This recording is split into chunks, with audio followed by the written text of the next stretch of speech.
Kirk started with an emotional appeal asking the question, what if your son or your daughter asked you this question? How would you respond?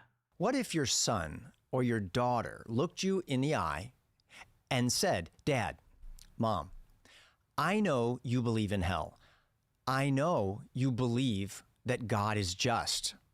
I know you believe that sin is serious, and I know that Jesus is the only way to heaven. So when an unrepentant person who doesn't turn to Jesus dies, what does the Bible actually say happens to them?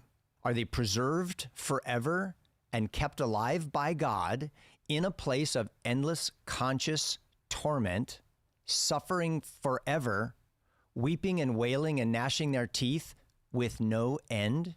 Or is the judgment that Scripture describes something different? Is it still real, still just, still severe, but culminating in what the Bible calls death, destruction, or the second death, which is the lake of fire? What would your answer be? My answer to Kirk is that it is your God-given responsibility to preach the gospel to your son and daughter.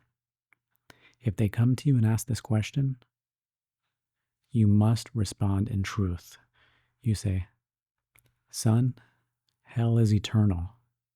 Let me show you the verses and what Jesus says about it. Kirk uses the love of our children to suggest that we should rethink this doctrine. But let's look at Matthew 10:34 through 38. This verse shows us that teaching the truth will cause conflict in our household, but we are required to teach the truth even when that conflict arises. Matthew 10:34 through 38 says, Think not that I am come to send peace on earth. I came not to send peace, but a sword. For I am come to set a man at variance against his father, and the daughter against her mother, and a man's foes shall be they of his own household. He that loveth father or mother more than me is not worthy of me. And he that loveth son or daughter more than me is not worthy of me. If you love your son or daughter more than the truth of Christ, it says, we are not worthy of him. Our priority is his word, even when it's hard for our families to hear.